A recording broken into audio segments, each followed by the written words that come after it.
طيب باضغط على إنشاء ورقة ملاحظات جديدة.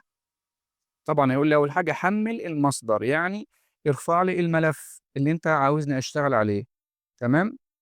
باضغط هنا اختر ملف، باختار من هنا اسم الملف اللي أنا عاوزه. أنا طبعًا مقسّم الملخص كلّه مثلًا بتاع تانية إعدادي، مقسّمه كده أجزاء.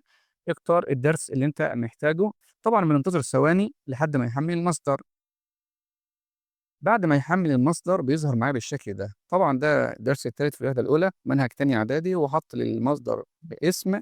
طبعًا مدرسين كتير جدًا بيحتاجوا إن هم يحوّلوا ملف PDF لWord. الموقع ده بيعمل الموضوع ده وبدقة شديدة جدًا غير أي موقع أنا جرّبته قبل كده. فهاعمل الكلام ده إزاي؟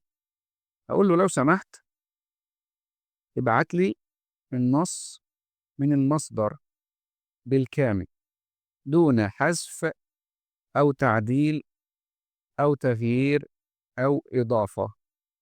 أرسله لي منظم ومرتب.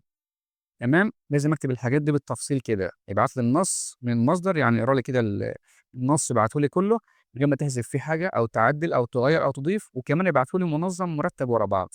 وادوس هنا على إرسال.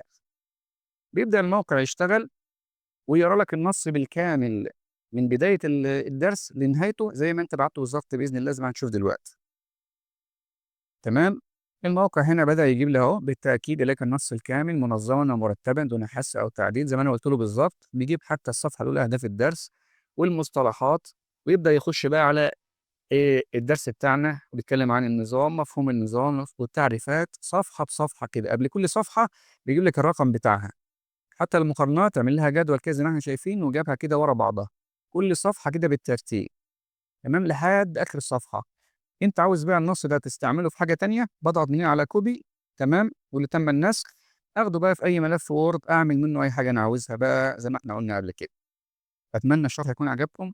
لو استفدت من الشرح والفيديو ده اعمل لايك للفيديو واشترك في القناة لو لسه ما اشتركتش، واكتب لي بالكومنتات نستمر في تقديم هذا المحتوى، أو أنت محتاج حاجة تانية أتكلم فيها أو موضوع تاني عشان إن شاء الله نراها في فيديو خاص بإذن الله. والسلام عليكم ورحمة الله وبركاته.